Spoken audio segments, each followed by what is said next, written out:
Here we go. The event we've all been waiting for. The event we've all desired. One that I've been creaming my panties over. I wanted this reunion to happen so bad. My boy Meat Spin Kevin from the channel Meet Kevin on YouTube. And my boy Scam Stefan from the Graham Stefan Show. Reunited in a three-way with, by the way, Scam Stefan's co-host, Jakov, Russian whiskey. I don't know what his name is. Anyway, so look, I think that Meet Spin Kevin is the biggest grifter on YouTube. Like, I've never seen a guy who was the embodiment of the term snake oil salesman. I repeat, Meat Spin Kevin is the embodiment of the term snake oil salesman. It's disgusting. It's just disgusting how much, like, and I try not to start YouTube beef, but it's so tough when the guys that you see in the YouTube finance space are clearly grifting. You see guys like, what's his nuts? By the way, you'll have to not forgive me for the lack of decorum in this place. My kitchen's a mess in the back, and I have my cleaning supplies on the floor. Anyway, so am I greatly disturbed by what I see? Yeah. They got back together to toss each other salads. Scam Stefan, Meat Spin Kevin. I'm really impressed, you know. So I was gonna react to the video. I'm afraid of YouTube taking me down for copyright strikes, so I'm gonna do it the old-fashioned way, where I just like watch it on my phone, and then you guys just hear the shitty audio from the phone. So let's just. I was no longer available to do the collab, so it was do the collab later and be stuck in Clearwater, far away from the fight, or lose the opportunity to do the collab at all. So you're 100% right. I should have communicated. But look, long and short of it, I screwed up. And so what you've described about YouTube, I want to look back at that because I think it's worth addressing that. But that the timing of how that all played out was horrible and miserable. Yeah. And it was a game changer in my life because now I feel like I don't do anything that's knuckleheadish anymore. Now I'm just like, well, first of all, you know, when Summer almost died, that was sort of another realization of like, oh my gosh, like look how fragile life is, right? And so I mean, that's sad right there. It's been so transformative because that moment, you know, going from like the COVID highs on YouTube to then the FTX, you know, nonsense, which is frustrating. Then that moment, like you're kind of going from like this high and like, oh, there's this unstoppability to no, you're human, you can make mistakes, you shouldn't be a dumb, you should focus on people and relationships and not on like trying to have a good time. So today, I really feel like a different person than I was back then, but I definitely screwed up. Like even if I, you know, right when I got out, I sent you a text like, "Here's the predicament of it," That's right? all I needed. And I knew that you didn't go in favor of doing a collab or doing business. And I felt like you put the YouTube channel and doing a collab over our friendship. And then it made me question our friendship and me thinking, are we actually friends or do you only hang out because you feel like you could benefit in some way? Yeah, I Whether that don't be think- information. Meat Because every time we Spin. get together, we talk business and YouTube Yeah. every single time. And I love talking about that. That's what I would talk about regardless. But then I question, is he actually hanging out with me because of that, or is it because I have something to offer?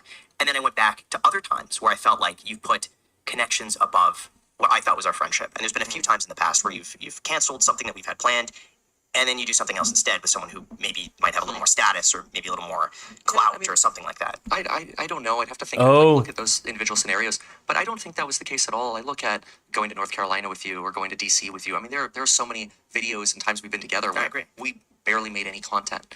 In fact, I almost go out of my Dude, way not can I to just, try to post when I'm with you. Like it's like, you know, if I go to an event of you.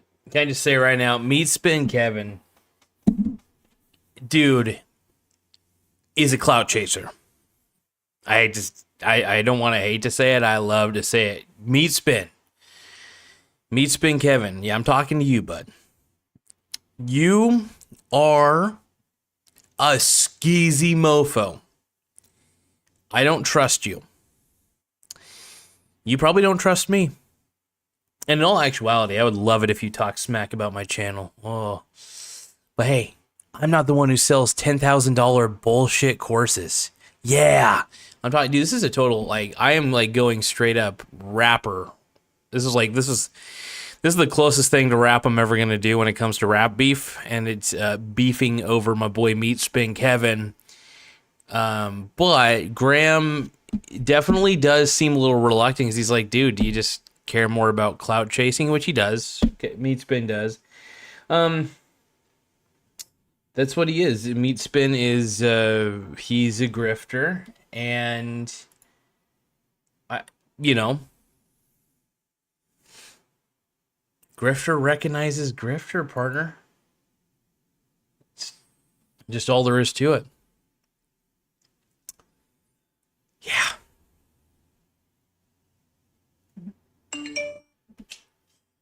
Let's see.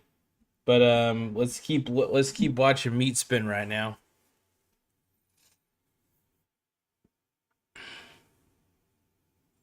I'm gonna try to. Okay, where's Meat Spin at? Come on, Meat Spin, where you get? I think that people underestimate just how much of a of a grifter this guy is, and like I knew he was a grifter the moment I started. Well, I wouldn't say the moment, but he kind of skis me out a little bit. And it just kind of freaked me out. Hold on. Yeah, is that right? Yeah, whatever. He's just skeezy, man. He's just a skeezy dude, and yeah, not a fan. Not a fan at all.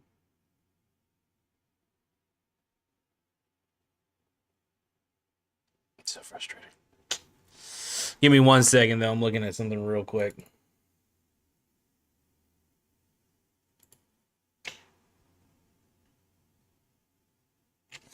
I want to react. So I'm still afraid of like YouTube striking me, but that was just kind of a little taste. You guys can go watch the actual video of Graham Stephan getting.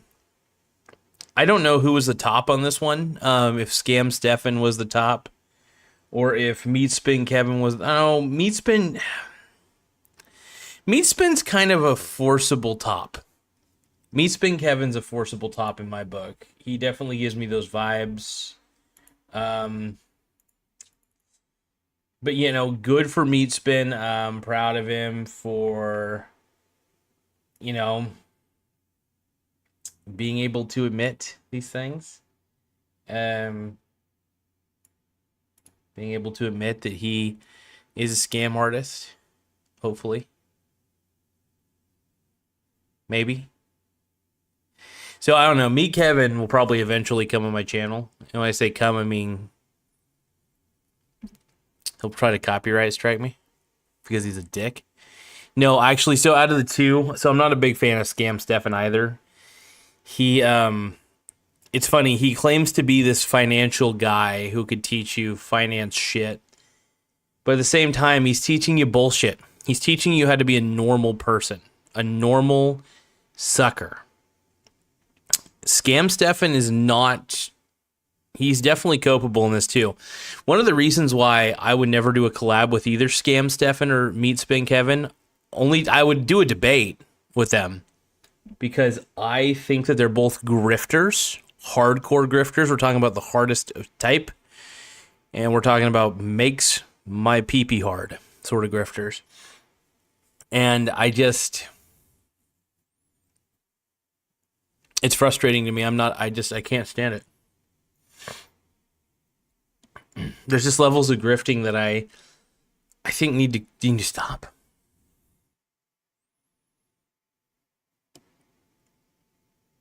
It's just irritating.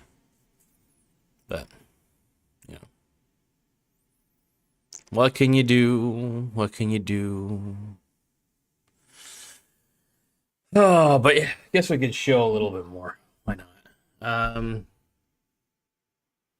Of yours or whatever. I'm almost trying not to post on social to make it seem like, oh, I'm trying to like leverage your audience or whatever. That's that has never been my goal, and it's especially not my goal. Well, I would say it's It less is of like a YouTube content, more so absolutely of your like, hey goal, man, you here's what I've sick noticed. piece It's of like shit. working really well. Or here's what I'm doing, and then But everybody does that. Everybody shares, right? I mean, I do the same thing too with you guys. I think it's like, hey, here's what I'm finding works, and whether it's in the studio or content or partnerships or whatever. I think everybody's kind of been somewhat of a partner in that. But you know what? While we're on this topic of partners, let's do some quick math here. Because the less money your business spends, the more money you Oh, get. fuck you. And even though this might seem obvious, You're likely right.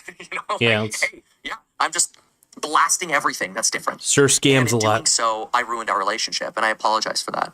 And Oh, yeah, eat his ass more, meat say spin. that what you felt then is wrong. Eat What that you felt ass. then is probably 100% right. I Eat wish at that the time I fucking knew about ass. it, but Yeah, honestly, yeah, yeah. the personality of what I am is I'm just always screaming, always yelling about stocks or Biden. Like the second after Biden had his debate, I'm like, man, I'm supposed Eat to be that Mr. Neutral. ass. Oh well, I'm live and there's 70,000 people. Biden needs to step down. This guy is bad for America. And I'm like, dude, I might get majorly canceled for doing this because I'm always like Mr. Neutral. And now here I am, like on the spot, impulsively, like, no. I will say I'm happy that Meat Spin is not about the Bidenomics. I'm happy about that, but so this is me reacting to a Meat Spin Kevin video he got on Graham Stephan's show, and because they had a kind of falling out, I guess, and now Scam Stephan and Meat Spin Kevin are tossing each other salads on the iced coffee hour. So if you look up an honest conversation with me, Kevin, what happened, you're gonna find that. Anyway, my boy Tim is on saying what's going on. Well, so I'm talking about Meat Spin has like courses. He always tries to sell me. It's ridiculous, man. Like, what's really funny is you can make an okay amount of money just by having monetization enabled on your YouTube channel. You don't, like, I know Meat Spin Kevin wants to make a ton of money, but he also is doing this those courses are insane. Also, he's a terrible stock picker. If he did a course on real estate, I actually might be tempted to buy that because he, like I always say, it's in his wheelhouse. It's incredibly frustrating though that like a guy like him, he could make a good amount of money and he could just invest that money he makes from YouTube, but instead he decides to say, "Hey, I want to dive deeply. I want to dive deeper into my viewers' pockets and totally fleece them out of their money. Also, I want to sell them what's called hope and tell them to get into these bullshit penny stocks." Like Meet Kevin, out of all the YouTubers, I tend to avoid dissing too many people. I really do, but there are some people out there. Like Jeremy Lefebvre is bad in his own right. He's the guy from Financial Education, and he sucks. He and Meat Spin Kevin are in the same grifter universe, but Meet Kevin, like, if it's not obvious to most people that Meet Kevin is an obvious he's a snake oil salesman. Like, he has the snake oil salesman smile. I feel like I just don't trust him. Like, his body language in general, it reminds me of a sleazy ass politician. It doesn't feel authentic in any way. But Tim is saying he also claims he's making tens of thousands of dollars a day doing puts and calls, but I haven't seen any evidence, so not sure. Well, here's what's funny. If he's such a good investor, why doesn't he give his courses away for free? He clearly, if he's such a good at options and puts and making all of this money, he doesn't need to profit off of his susceptible audience. No. Truth is, either A, he could be doing good, he could be doing well in puts and calls. There's that possibility. And he also wants to make money off selling courses. Okay, fine. I don't mind people making a little bit of money off their expertise, but some of the prices for his ridiculous bullshit courses blow my mind. Like, we're talking about thousands of dollars. Like, if you want to sell a book for, like, I don't know, 10 or 20 bucks per copy, okay. I think that's reasonable, especially if you feel like you're an expert. And even if you're not an expert, at least the person who bought the book isn't either isn't in debt or isn't really at much of a loss by buying your book.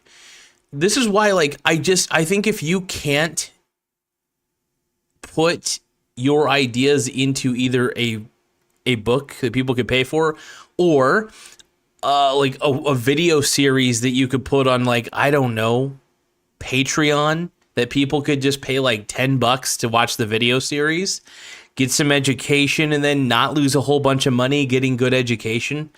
I think the reason he also makes his courses so expensive is because he honestly believes that, I think this is what he believes. I can't speak for him, obviously.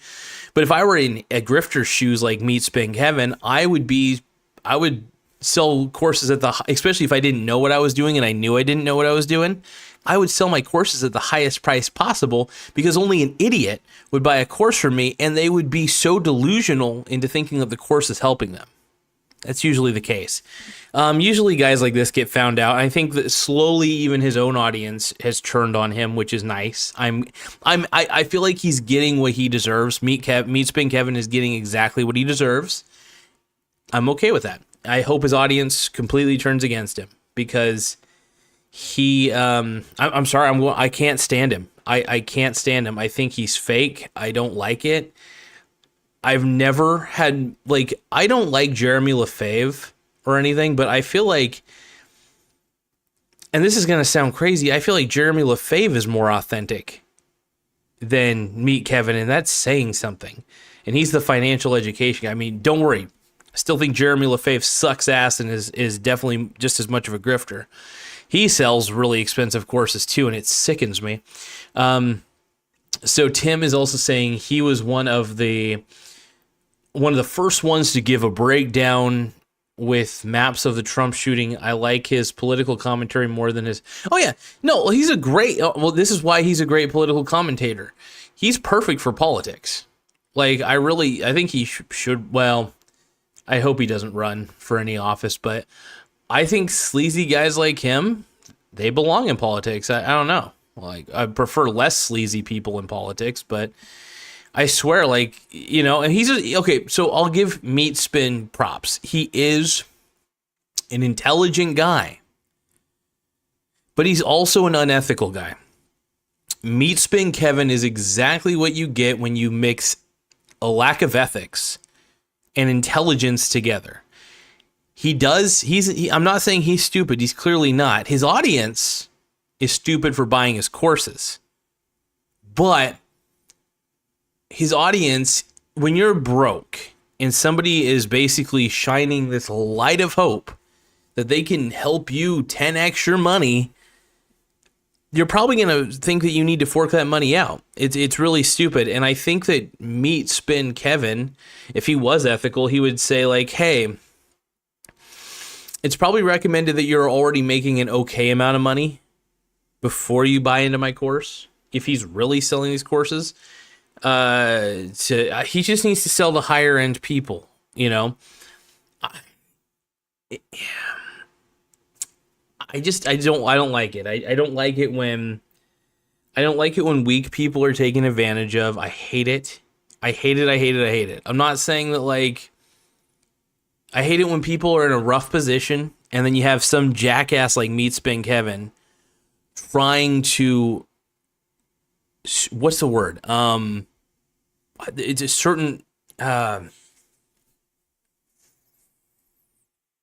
it's a shyster? He's trying to shyst? No, I don't know what the word is. Fleece. He's fleecing you. That's the word I was looking for. He's fleecing you. And it's disgusting. Now, like I said, his political commentary is surprisingly good. Honestly, if I was into politics a little bit more, I'd probably pay to listen to him actually speak about politics, to be quite frank. Seriously. If he had like a $5 a month subscription just talking about politics and I wanted to stay informed, I might. I'm not saying I will just because I don't like him ethically. I think he's an unethical person, so I would never pay a dime to him. I really find him to be deeply unethical, and I hate it. Like, go ahead and sell courses on YouTube, but But don't, if you're going to sell them, make them reasonable prices. Like these guys, some of these financial YouTubers act like they're fucking finance Jesus. I'm investment Jesus over here. Ooh, look at me. I talk about these fancy terms all day long. All night long, all night long. Sorry. But anyway, this is the thing you get about my show. You get random bits of music for me singing poorly. With wallets wide open, give me Kevin your money. He will tell you to buy stocks that really suck. But I just look. When I saw this, I already don't like Graham Stephan because I feel like he's grifter light. So if there was a light version of grifting, it would be scam. I just call him Scam Stephan. But Meat Spin Kevin is like S tier in the grifter world. So I can't in good conscience ever suggest people watch this dude. Like, sure, he's a great political commentator. More power to him. It's tough for me to want to support him. Like, in any way. Like, I'm already giving him free advertisement by talking about him, by the way. So anybody who's never watched Meat Spin Kevin before is going to be like, oh, I'm going to look up Meat Spin on Google. Well, if they look Meat Spin up on Google, they're going to get an interesting result. But don't look up Meat Spin on Google, everybody. Ooh, avoid that train. Unless you want to see some cocks, but shit, man. I guess we could watch a little bit more of it here. No, this is bullshit. This guy needs to step down. He's demented, senile old man. Hold on. By the way, the reason I am playing the video from my phone directly is very, very simple and I'll tell you why. I am doing this from the phone because I'm afraid of them copyright striking me. I've been seriously doing a live video. You get copyright strikes up the ass sometimes. Even just like watching a video. So I figured it's like, well, my phone, it's such a small screen. I can put it here and the audio will be tough to track the OG audio because the audio quality changes once it goes through a couple filters, in theory. I could be wrong. The YouTube the YouTube systems may be a little smarter than I realize, but Tim is also saying his political commentary is good in the way Kevin O'Leary's is, which is he doesn't have a political agenda or narrative. He's purely from a selfish, profit-driven perspective, which I find helpful. Yeah, like, well, let's see. Yeah, well, I will admit, I think on the politics front, it's funny. On the politics front, I feel like Meat Spin Kevin, I'm surprised I'm even saying this. I think when it comes to political coverage, I think he is surprisingly honest. Shocking, I know. I never thought I'd say that. More honest than CNN. More honest than all those fucking news stations. So, I mean, I'll give Meat Kevin some props on that, for sure. He's definitely very in touch with the holy shit. Political world. So props to him on that, but I don't know. I still don't trust him. It's tough for me to trust a guy like Meat Kevin. I just have seen so many guys like him. I think he tries to get he's trying to have everybody forget. He's trying to have everybody forget about all the shitty stock picks, all the shitty sponsors that he pointed his audience to. All this shit. I just think that he's in all the stupid courses he sold that are complete hack courses. Bullshit courses. I mean, like, I am going off.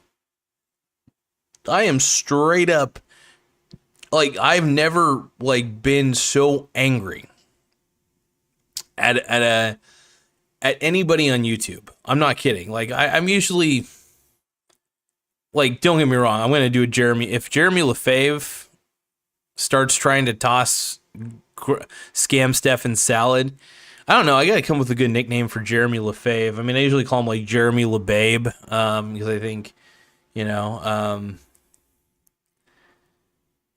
Jeremy LeShave. No, that's a bullshit name. I don't know. Meat Spin Kevin, though, I'd stole the Meat Spin Kevin from a boy, Strongman Personal Finance, and then Scam Steph, and I'm pretty sure somebody's already come up with that. But I'm pretty sure I stole Scam Stefan as well. If I haven't, then maybe I did come up with something unique. But Graham Stefan, Scam Stefan, I don't know. I just like calling him Scam Stefan because I do think that he's promoted some bullshit. He promoted like FTX. He promoted Yada Bank.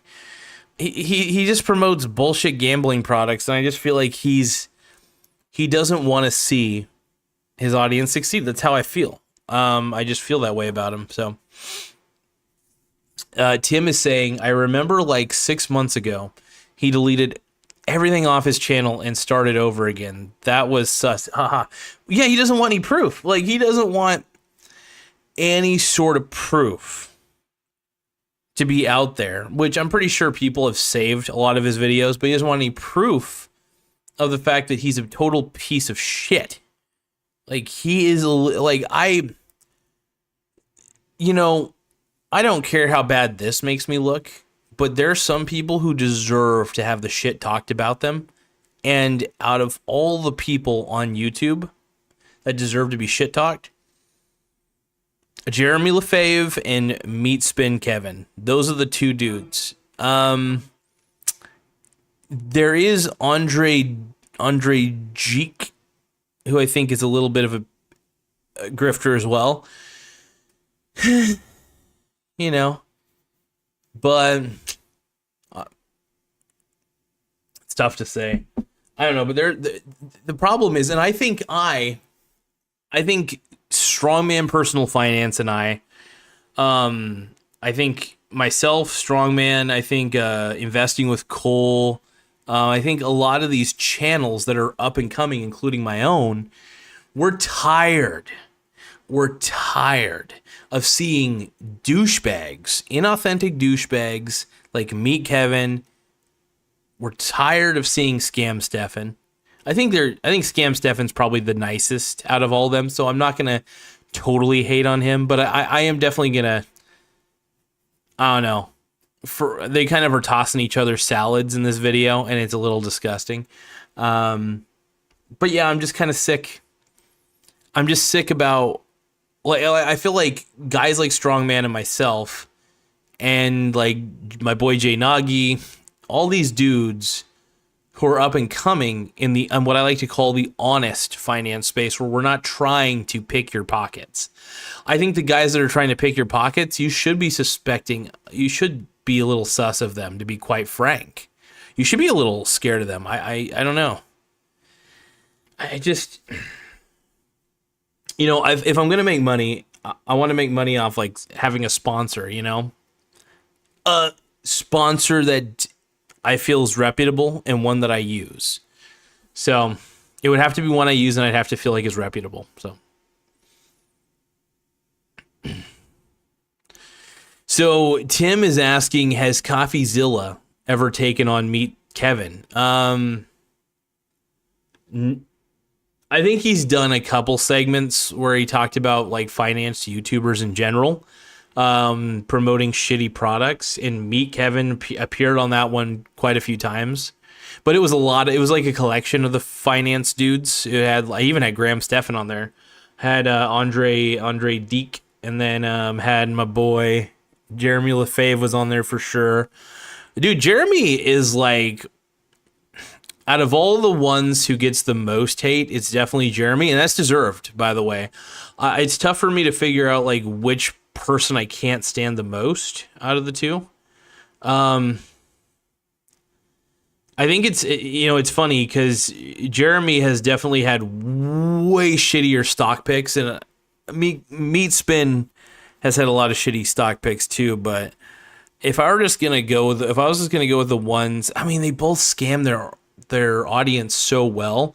But here's the thing, Meat Spin Kevin has that charisma, has way more charisma than Jeremy LeBabe. So it's like, where's the line? And it's tough. I need to have like a what do you call that? A 60 minutes style fake ass interview, a 60 minutes documentary where I'm looking at like who is the biggest douche. Like if we were to have like, how like there's presidential debates, obviously you got like Trump versus Harris right now.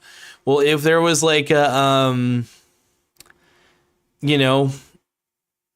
grifter of the United States of America, I would have to say the two people who would be most qualified to be the grifters of the United States of America would have to be Meat Spin Kevin and Jeremy LeBabe.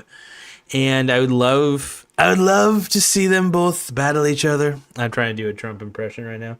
I'd love to see them battle each other. Battle of the wits. Battle of the tits. Be beautiful. Glorious. Sexy. Anyway, but yeah, no, Meat Rider Kevin. I've got so many damn nicknames for him, but yeah, Meat Spin Kevin, man. It's been the worst. I'm gonna watch a couple more minutes. I don't know. Talking about me again? That was good. You are older than me. There you go. All right. I'm sorry. I do think like I get in way too many fights. I cause more problems than I probably should in my life. A lot of people are gonna hate me for that. I don't care. Every day I try to do my best. I try to provide value. I try to provide insight. Value. And I put my name out there. I don't just tell people to buy index. No. Yeah. Oh my God. Okay, so like, look, I am so sorry, but I'm so grateful that you're bringing this to me because I don't realize the people that I offend because I don't take the time to think about it because I'm like, oh, next video. Yeah. I could have done a better job too bringing this up a lot earlier. A lot of the time I just let it slide and I think, it's not that big of a deal. And I'm like, is it worth the effort? The only thing sliding is meat spins, So, like, meat in your maybe mouth. I'm like saying something that's bugging her and she'll hold on to it for like a week. And then all of a sudden, like I'll say one thing and it just explodes and we'll have a fight. And I'm like, how did that one thing cause that explosion? And it's not until we talk about it, which obviously as husband and wife, we talk more than we talked, right? Then I'll be like, oh, it was building. She has this analogy of the cup. So she'll say, like, it wasn't that one thing was like dumped a bucket on this cup and pissed me off and then we had a fight. It was that you did this and then this and then this and then this and this, and then all of a sudden it finally spilled over. And I think that spillover moment was that fight. Yeah. The fight night. But there were more. I think his wife over time, realizes and we he's a had never grifter emptied too. that cup. We never had this heart-to-heart discussion of like, oh shit, I'm pissing you off, or like, or vice versa. I don't know. It would probably mean more than you. Oh my god, that was close. There you go. See, it spilled over.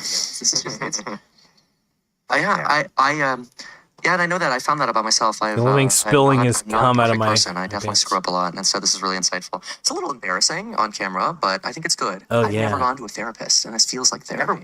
Never once. Have you ever considered it? No, but that's probably why I'm broken because nobody checks what goes on up there.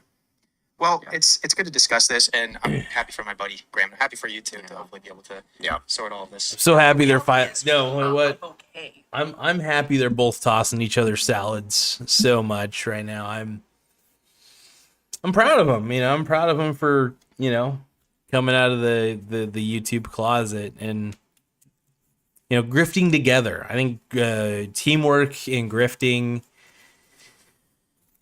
go hand in hand. Hand in hand. God, dude, meet Kevin. I swear, that man. I'm sorry. He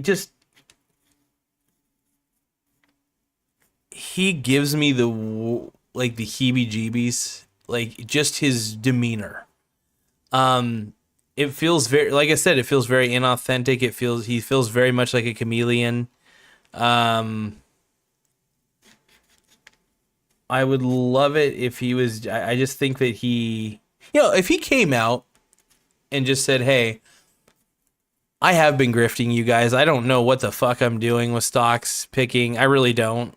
I'm a hack, and I need to refund a lot of you guys for fucking you guys' wallets up, and I need to apologize to my audience for giving bad stock picks. I would actually respect that. Like, I would respect that level of honesty so much. I still think he's a grifter, but I would at least, I think his audience would respect that too. A lot of his audience left him, because of that. And, look, I'm giving him more audience, because the greatest free version of advertising that you could do is be hateable and then have people like myself talk about how much we don't like you. And then that's free advertisement. So I'm giving free advertisement to Meat Spin Kevin, a guy I don't like. And I think he's, would I have a conversation with him? Obviously, I have conversations with anybody. I really will. Would it be cordial? Probably not. I'd be like, look, I think you're bad for YouTube. Like, if Meat Kevin was in front of me right now, at least even on a Zoom call, here's what I would tell him. In fact, you know what? Let's make this easier. Let's make this easier. Go to get Meat Spin Kevin on the phone. I've got Meat Spin on. I can't even do the Jordan Peterson impression right now. You got to clean your room. Clean your room. Jordan Peterson. Jeez. Such a bad impression. Oh, that's a really bad impression. You know, clean your room. That just feels bad. That feels off. I think the older I get, the scary part is how deep my voice is getting as I get older. It's like, I'm not saying I'm just turning into, oh yeah, sexual healing. But let's get the chat window open. Hold on. We'll just do a quick little. I don't know how I'm going to pull this off, but I'm going to find a picture of Meat Kevin, and we'll put him in my upper window here. All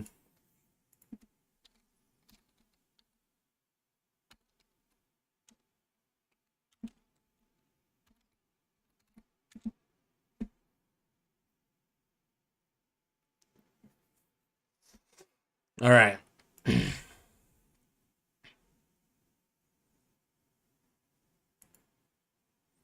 I think the irony is he's becoming more and more like the guy he sued. So he sued a guy called Grant Cardone, who has a jet, who basically is... Grant Cardone's also a little bit of a grifter, I ain't gonna lie. But the irony is Meat Spin Kevin is more of a grifter than Grant Cardone. It just blows my mind, I guess. Let's take a look at the most douchiest picture we could find of Meat Spin here. Yeah, let's look at this one now. Let's pull this up. If it'll pull up. Damn it. I just want a fucking photo.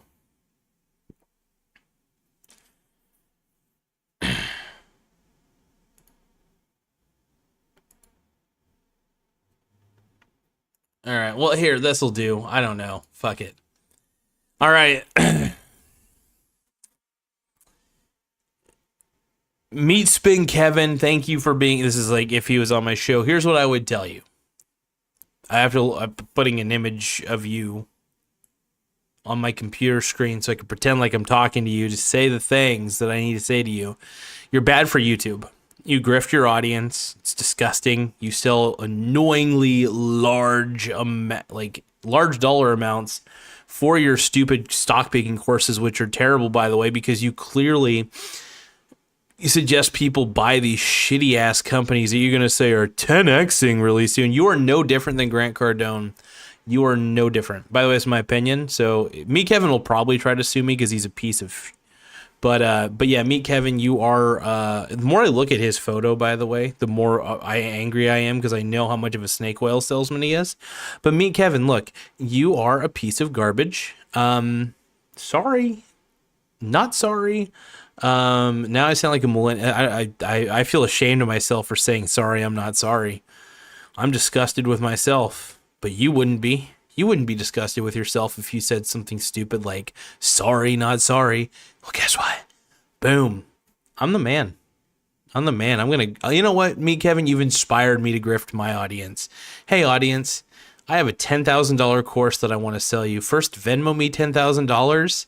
And you know what the course is? It's going to be a picture of my, well, JK, my feet. No, JK. Just kidding.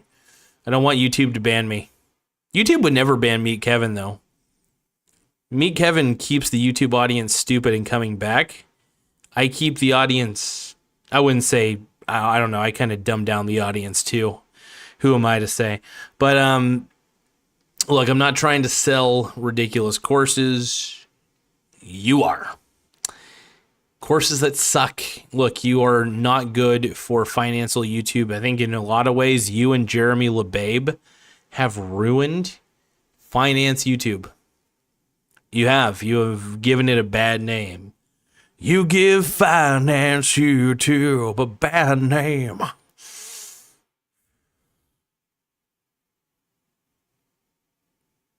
So Meet Kevin, you fired. No, but no, meet Kevin, man. Meet Spin Kevin. You are what's wrong with finance YouTube. You are a grifter. I'm sorry. No, you know what? Fuck you. Tired of saying sorry. You're a shitty person. You grift your audience. You convince them to buy shitty courses that you make that are bad. Stock picking. You claim that you know what you're doing. You don't know what you're doing.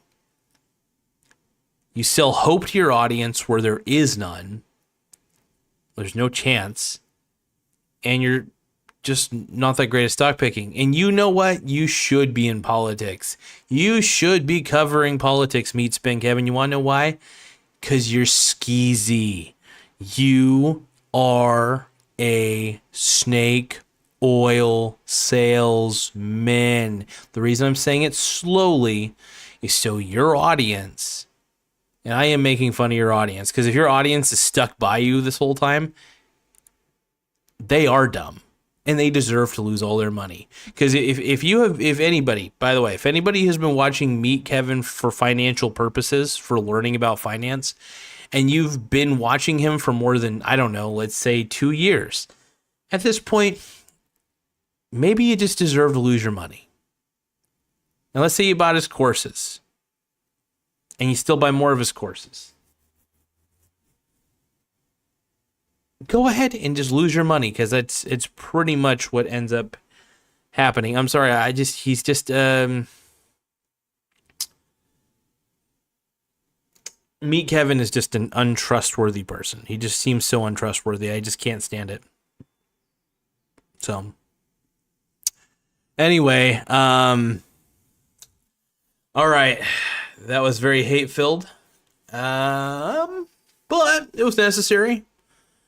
Hopefully you got the point across that this guy's a snake oil salesman, and he's no different. That, by the way, I need to do one on Pat Bet David next.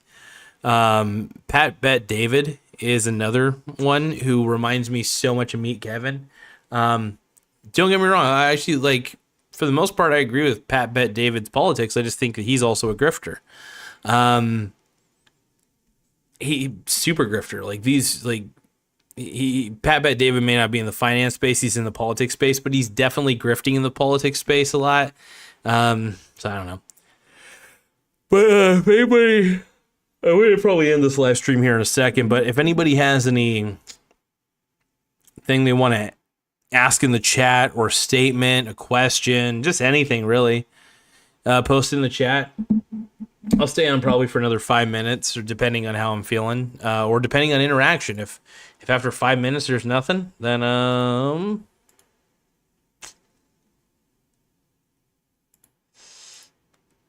but yeah, I'm gonna close this real quick. Hold on.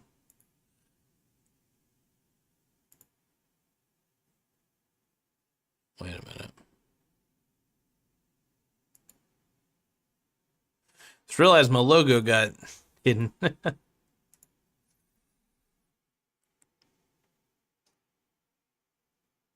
Tom Green video of the week is Boy in the Bubble. All right. So I am going to react on the phone only. And I remember YouTube has been very anal about things lately. And sometimes the only way you can avoid a copyright strike is unfortunately doing things the weirdest way possible, because I don't know, it just makes life easier. Boy in the Bubble. Tom Green. But anyway, I do want to apologize to my audience. I did go a little hard on Meat Spin Kevin, but I think it's justified. I kind of had to. I feel like it was just necessary. I feel like he's just done more harm on YouTube than good, and I would hope that he would admit it. So if he admitted it, like I said, I would actually, I think a lot more people would have respect for him. Oh. Got an ad for Robin Hood on here. Yeah. All right. Seasonal allergies. All right. Growing up as a kid, I always wanted to play softball, but I was never able to because I have seasonal allergies. That's why I invented this bubble. Now I can play softball. Do you want to play some softball? No, man, we're playing games. Hold the plug on it. Hold the plug. There's got to be a plug on it. Cut this thing open. Go back to Times Square with your MTV, man. I wanted to play softball my whole life, and I haven't been able to. Where's the thing that pulled the hair out of it? Put the knife away. I just want to play baseball. No, you're not playing baseball. I'm going to cut this thing open. Walk that way. Do me a favor. Are you the umpire? Look at that. I have seasonal allergies.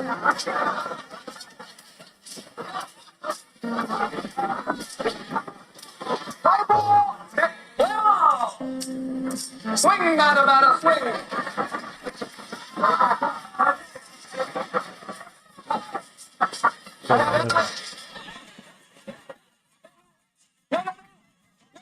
Here.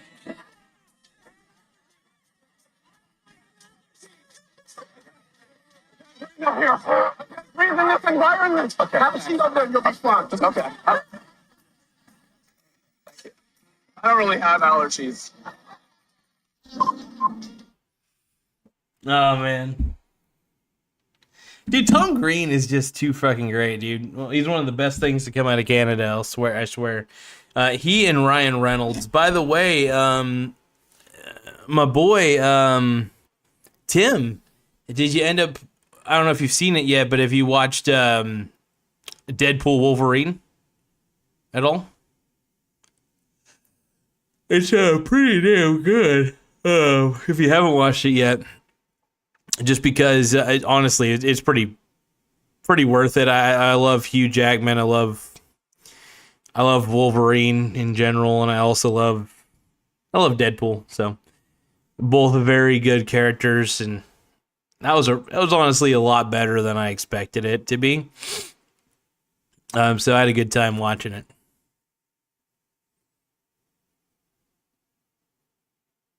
Yeah, dude, I won't spoil the movie for you, obviously, but when you can, definitely go and see it, man. It is, one of the better movies I've seen in a while. Definitely worth it, though. Well worth it.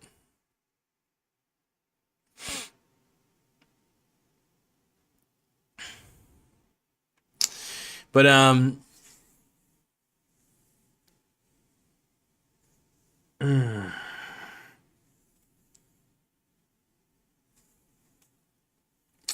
But yeah, any other questions, statements, requests, or anything from the chat from my man Tim?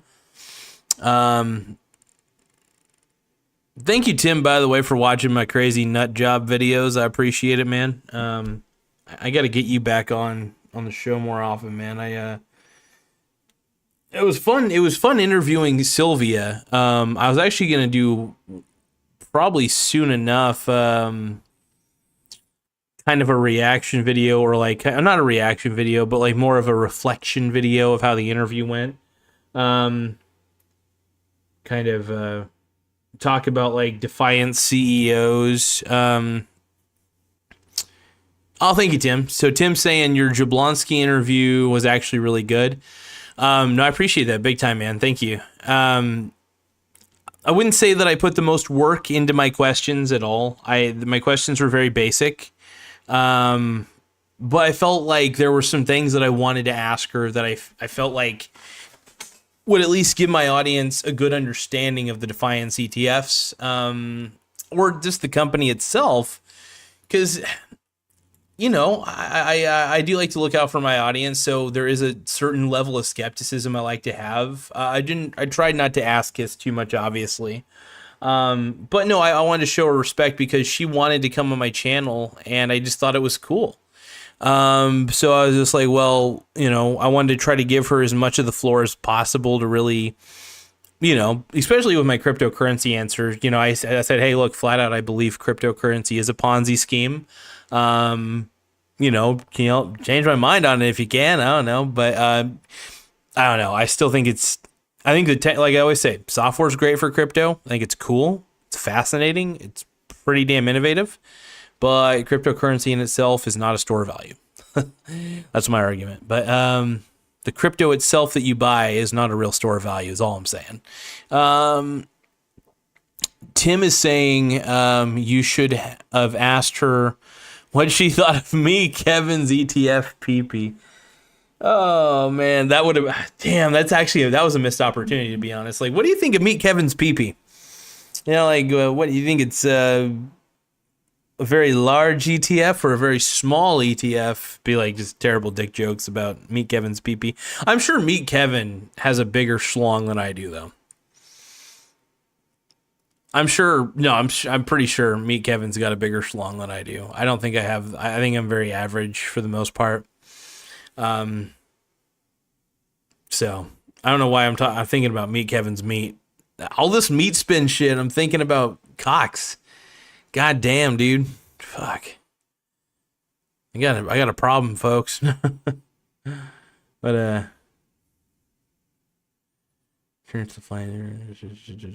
yeah.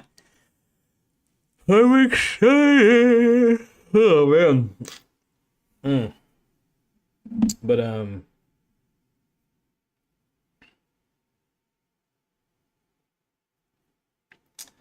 I definitely want to do I've been thinking about, it'd be fun to do more interviews. I think I need to start doing more interviews for this show, the show that I do, because, and what I want to do is I want to do a Piers Morgan style version. You know what I mean? So Tim, I don't know how often you've seen like Piers Morgan Uncensored, how he gets like, he has himself and then he's got like usually like 3 other people on screen with him, and he kind of coordinates everything. He'll usually, well, I think he has 4 people actually. So he'll get like a couple liberals, for instance. He'll get a couple like Republicans, and sometimes he'll get like independent. He'll get anybody from any side of the aisle, which I got to give Piers Morgan some props. I haven't always been the biggest fan of him, but I do like that he is very pro free speech and wants to have every side to debate each other. So it's basically like you're not living in a complete echo chamber on it. But the people who argue on there, who debate, it's interesting. Like I saw Destiny. Ugh, God. Speaking of people on the internet I have problems with, Destiny, he's like, I'm pretty sure you heard of him. He's like I think he started out as a gaming streamer, but then he got into politics, and he's basically a blue hair. He's one of those guys with blue. He's a male feminist. He was cucked by his wife or something like that. It's fucking weird. But yeah, and then Tim is saying if you could set up Cenk Uygur arguing with an AI version of himself on your show, you could surpass Piers Morgan too. Oh no! Speaking of grifters, especially in the political aisle, Cenk Uygur, or I always, she's a Cenk Uygur.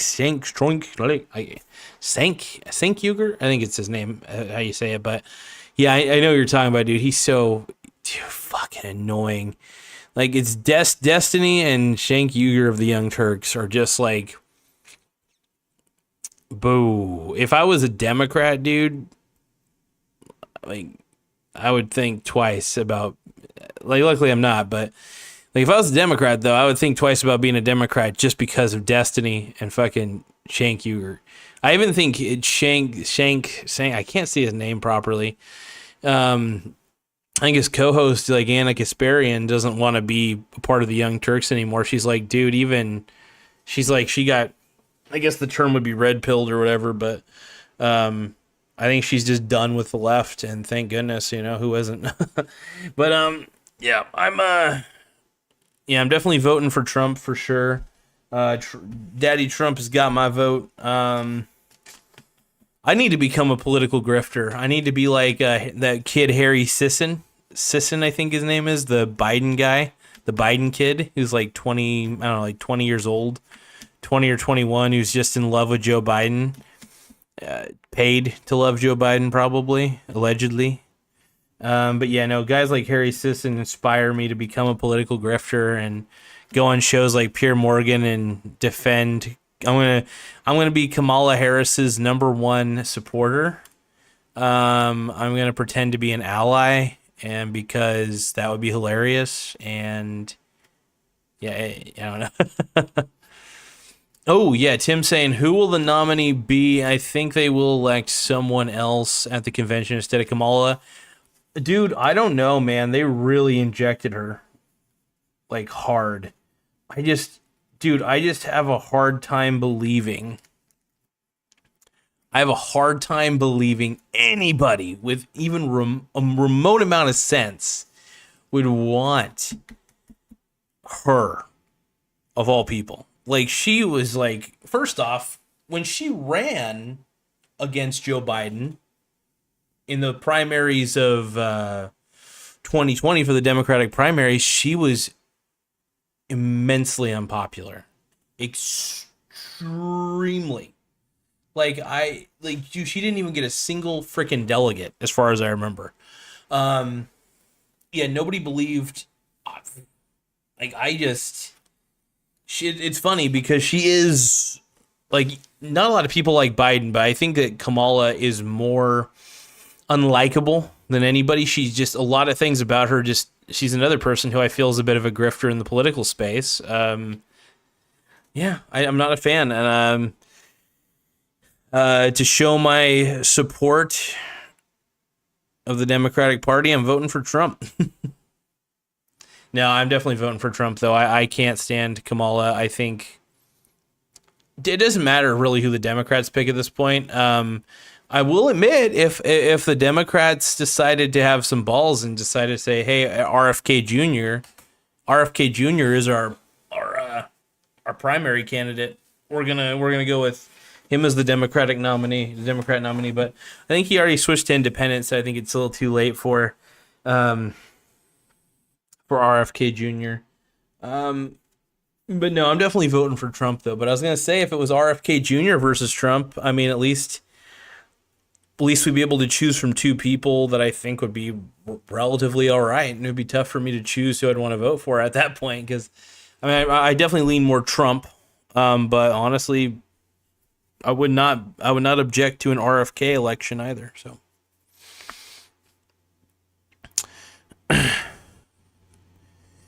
Tim said if she changed her name to Meat Spin Kamala, she'd have a chance. And what's the irony about this is she was back in the day technically that term. She was a side chick. She started out her career as a total side chick, by the way. No joke. It's all there out there on the Google. She's a pure example of, and I'm just going to say allegedly on this because I don't want to get in trouble, but because I know YouTube will find any way they can to make my life a living hell. Allegedly, she slept her way to the top. I'm just going to say allegedly because I don't want to get in trouble. Try not to get in trouble. But yeah, allegedly she slept her way to the top, and that's pretty much how she got there. So, fucking crazy. But yeah, Meat Spin Kamala, though. That's fucking great. But yeah, no, I was pleasantly surprised to see. Look, is my channel any better? No. I think my channel, I feel like it tries to be honest. I really do try to be honest. It's not easy, folks. Not easy. Give me a second, everybody.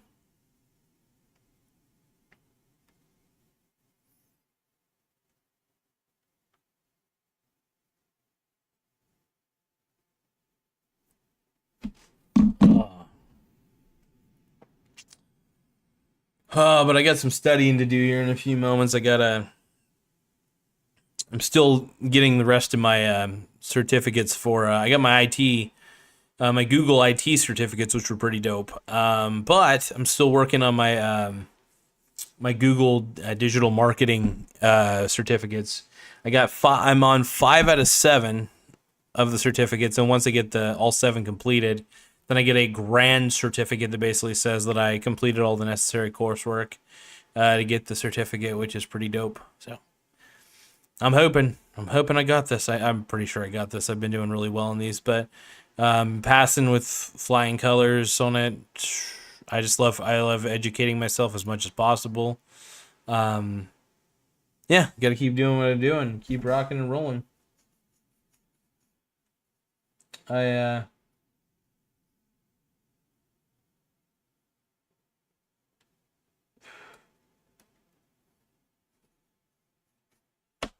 It's wild.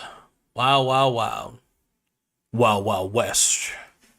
You go into the wild, wild west. But, yeah. So, I guess in conclusion, the Michael Garza show is officially the new Meat Spin Kevin. I am the new grifter in town. I am the new Meat Spin. All right? You don't have to no longer go to meatspin.com. You can go right to the Michael Garza show and get your meat spin on. I'm the new grifter in this town. I'm replacing Grifter Kevin. Now you're talking to Grifter Michael. So let's roll, man. But Tim is saying, what do you do with Google certificates, new career? I mean, to be honest, I kind of wanted something to put on my resume, but I also wanted to... I never went to college. The idea of having some certificates was kind of nice. Certificates that I could put on my resume. I've, as good as I am at customer support, I actually get paid really well. And I have a lot of experience doing that 12 years of doing over the phone, email support, you name it, customer support for different companies. I've definitely considered a new pathway in my life. You know, if all else fails, then I was in between jobs, I could always do DoorDash and stuff, which makes me very happy. But, you know, I like to try to put as less of wear and tear on my car as I can. And, yeah.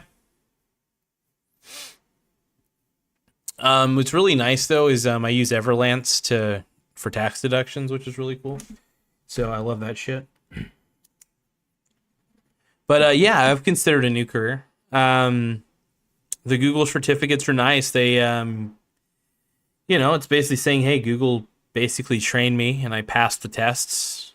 And that's pretty much it. Basically me saying that, hey, I know my stuff. I know at least enough information to be considered for a starting position at a different,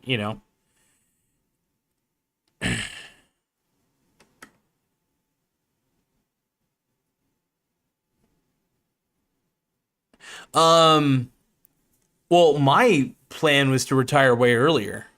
Like, I would say that I've racked up...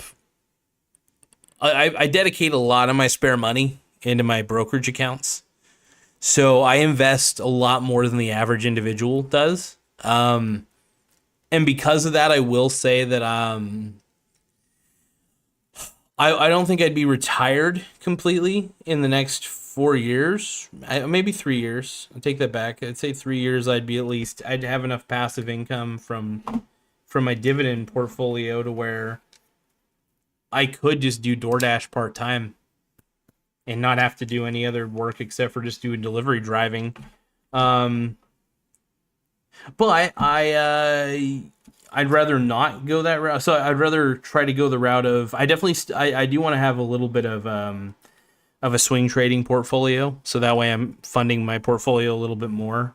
The more you can fund your portfolio with other things, especially swing trading things that are volatile, that does help, especially when you're betting against Bitcoin. That's surprisingly helpful. But yeah, I do plan on retiring earlier than 60 or 65, far earlier.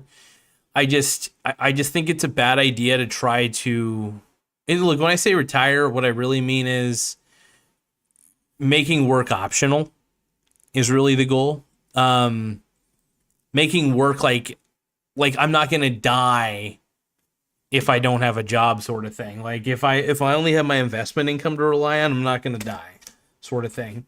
And that's the point. Like I want to make sure that my assets can pay me and grow over time. And as long as my assets can grow and pay me dividends, I'm a happy guy. I really am. Like straight up, it makes me happy to know that I've got a very diversified portfolio. And yeah, it would take the world ending basically for that portfolio to go away. If the world ends, who cares? You know, that sort of thing. But no, I'm really happy with what I've been able to accomplish. Portfolio wise, like I've remained very diversified. I do lean very heavy on real estate investment trusts, or something that I wouldn't say I lean super heavy on, but a good chunk of my portfolio I would say is not a good chunk. I'd probably say I think I've overextended my weighting on REITs. I'd say 20% to 25% of my portfolio is REITs. And that is saying something, because REITs are pretty wild. But the thing is, I mean, the cash flows are always there with REITs, which is nice. And if you're diversified in the REIT sector, you know, you're really protecting yourself a lot. So the more diversified you can be in the REIT sector, the better. You get those sweet cash flows and rent increases over time. I don't know. I'm very proud to say that if I see your undervalued REIT that I really like, I put money down into it. So yeah, no, my goal is to have my assets pay for me to live. And that's why I'm really diversified in several different types of companies, different types of sectors, even different types of strategies. Like for instance, I have covered call ETFs that, you know, during bear markets can help give me a little bit of extra funding, which is really nice. So you're getting that sweet derivative income when you need it. I do have bonds. You know, bonds are another thing that I have in my portfolio, is just another side income generator. Yeah, really the whole key for me is just I save my assets. I think the thing is, we're so busy saving a lot of us are so busy saving our cash that we're really looking in the wrong direction of what we should save. Nobody thinks to save their assets first. They're thinking save your cash. Well, you know, it's good to have cash on the side. Don't get me wrong. You do want to have cash that you can use when you need to use it. You never know. Never know. It may be for a good thing. It may be for a bad thing. But you never know when you'll need to use a little bit of cash. So, but that's why you keep as a good amount, a good cash cushion in your checking account that you can access whenever you need to. Make sure it's with a reputable bank. It's not financial advice. I just think it's good common sense in general. I wouldn't say common sense, but I think it's just good sense. But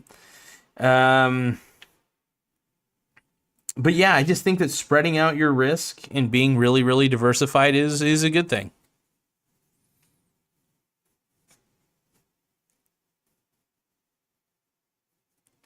So Tim said, I learned something about covered calls today that I had asked several people about, and they couldn't give me an answer.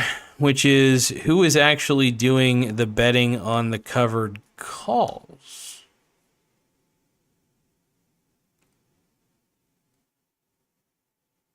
I think I know what you're trying to say. Hold on.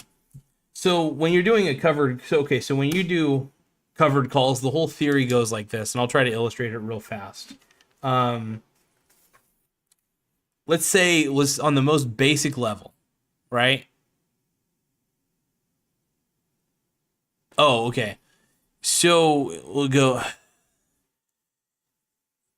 Okay, so Tim is saying it turns out it's mostly like large institutions like banks who do it because they may also have a put call against the same stock. And covered calls betting that stock will go up is a way of doing risk management. In a sense, yeah.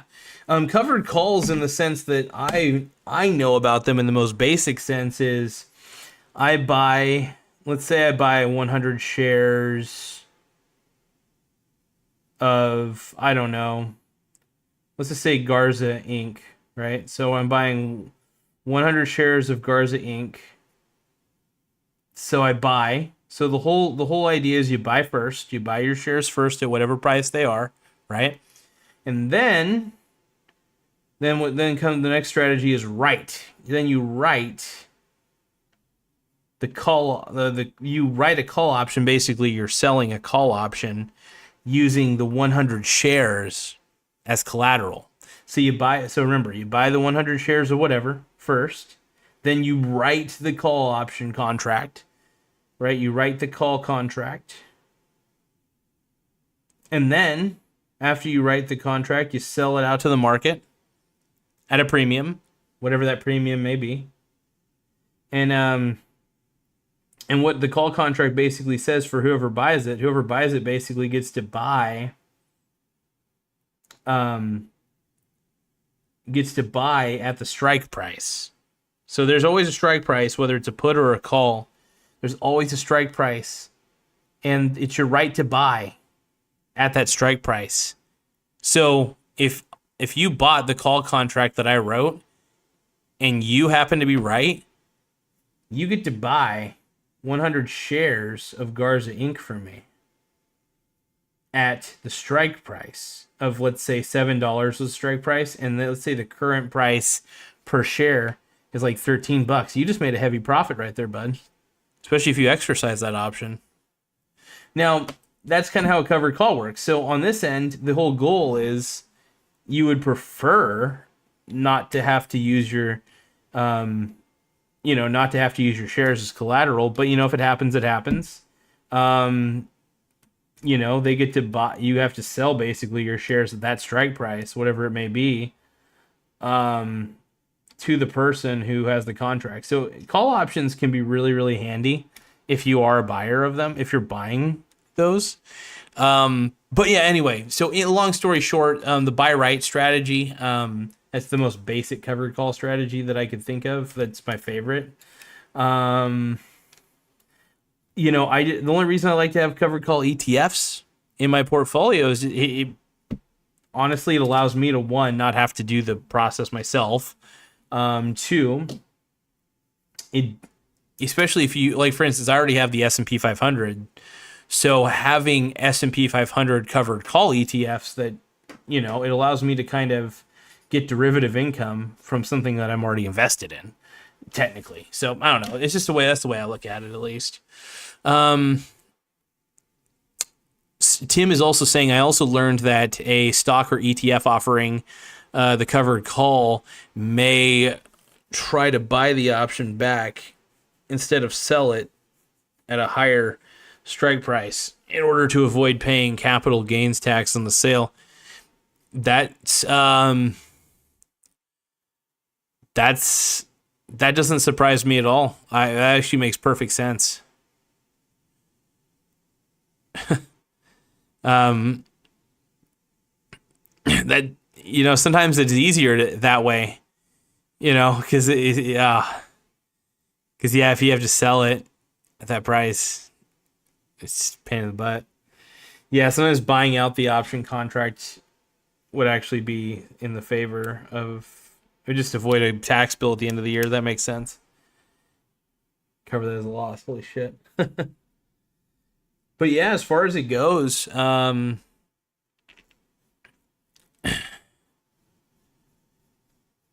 smart idea. But yeah, no, I love covered call ETFs. I think the derivative, anytime you can get some sort of income from a portfolio, from something that you already have. Like I said, I have an S&P 500 index fund. A couple of them are the Schwab ones. But I have a couple S&P 500 ones, and it's like just straight up index funds. And then I also have S&P 500 covered call ETFs just to kind of, back my ass up a little bit during a bear market, give me a little bit of extra income to add to the portfolio. So it's just kind of a win-win situation. It's just kind of there for income generation purposes. So I love covered call ETFs. It's just, it's easier than implementing the strategy on your own, because even though the strategy is not that hard to implement, it's just easier not to have to allocate the capital to even do it. And have to allocate the stocks that you have to buy. It's just easier to have a fund to do it and then just pay like a little bit of an expense ratio. I look at the expense ratio as the cherry on top. As long as I get the Sunday, I want the Sunday. You can keep the cherry on top. That's fine. But please let me have the Sunday is all I ask. Let's see. Tim is also saying, like, if they bought a stock at $5 a share and are selling it at a strike price of like $46 or something much higher, it would be better to make a deal to buy the option back instead of paying taxes. Cover calls work for me because I likely won't. This is all Tim saying that cover calls work for me because I likely won't use my dividend distribution until retirement.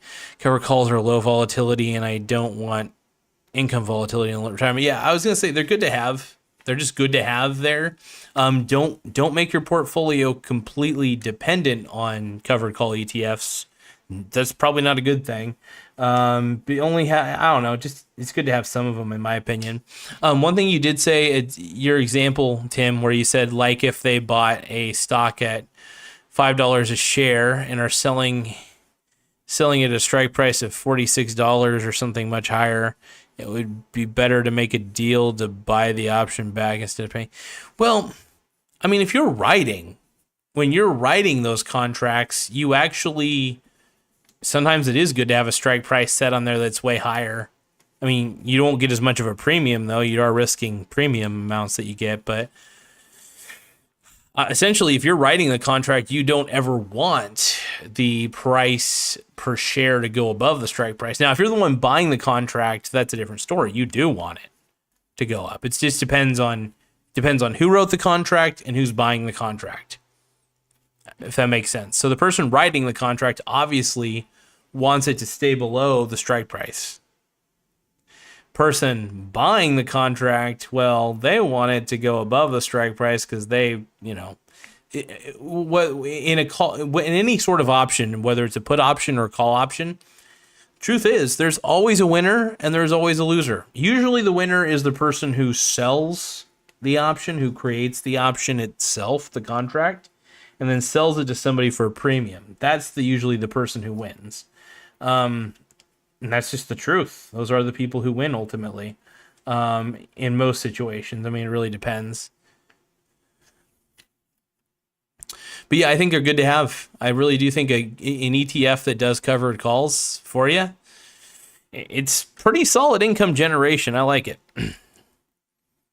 Tim is also saying, yeah, the ETF manager I was listening to says, yes, their goal is to never have to sell the shares, but it does happen. Yeah. Yeah, if it happens, it happens. I mean, sucks, but yeah, no, I love covered call ETFs. I mean, the only thing that sucks about them is that you're not going to get growth in share price that much, and there is some growth that happens in share price, but not a lot. I mean, if they're only doing like 20, I mean, even if they're only doing like 25% of their portfolio as a covered call option strategy, then you'll get some growth. But honestly, the reason I go for the 100% covered call ETFs is because, one, if I have to pay an expense ratio, I want them to do 100% covered call on the whole portfolio, because I already have my own portfolio of pretty much S&P 500 style company, so I might as well have that covered call ETF do 100% of their portfolio, whatever they have in there, and then we'll just call it a day. At least that's how it works in my mind.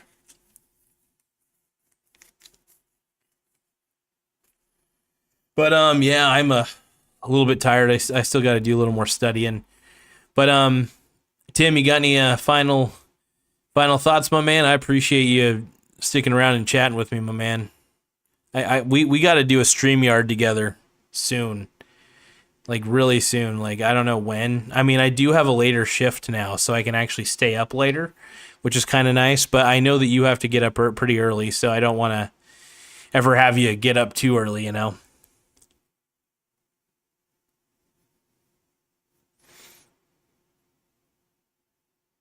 I'm just giving Tim a few moments just in case he's got anything else he wants to say in the live chat. Anything is coming to mind, but yeah, my brain's a little fried at the moment, so feeling it.